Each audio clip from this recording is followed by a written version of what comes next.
بسم اللہ الرحمن الرحیم۔ معزز سامعین کرام، امید کرتا ہوں کہ آپ خیر و عافیت سے ہوں گے۔ اللہ تعالیٰ آپ کو شاد و باد رکھے۔ ناظرین کرام، حالت اعتکاف میں جمعے کے دن غسل کرنا کیسا ہے، اسی کی مکمل وضاحت کے لیے علماء دیوبند کا فتویٰ دیکھ لیتے ہیں۔ چنانچہ کسی سائل نے سوال کیا، رمضان کے اعتکاف کی حالت میں جمعے کے دن غسل کیا جا سکتا ہے یا نہیں؟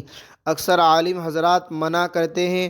ایک عالم نے کہا کہ شامی کی حدیث کے مطابق جمعے کا غسل کرنا جائز ہے۔ صحیح جواب ارشاد فرمائے۔ تو جواب دیا گیا، بسم اللہ الرحمن الرحیم، حالت اعتکاف میں بدون ضرورت شرعیہ اور طبعیہ کے مسجد سے باہر نکلنا منع ہے۔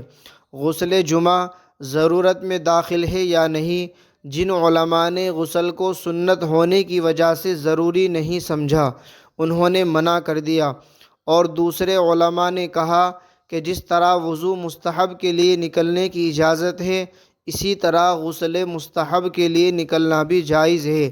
ایسی صورت میں احتیاط اسی میں ہے کہ نہ نکلے، اور اگر کبھی نکل کر غسل جمعہ کر لیا تو گنجائش ہے اعتکاف فاسد نہ ہوگا، اعتکاف نہیں ٹوٹے گا۔ فقط واللہ تعالی عالم۔ دارالفتہ، دارالعلوم دیوبند۔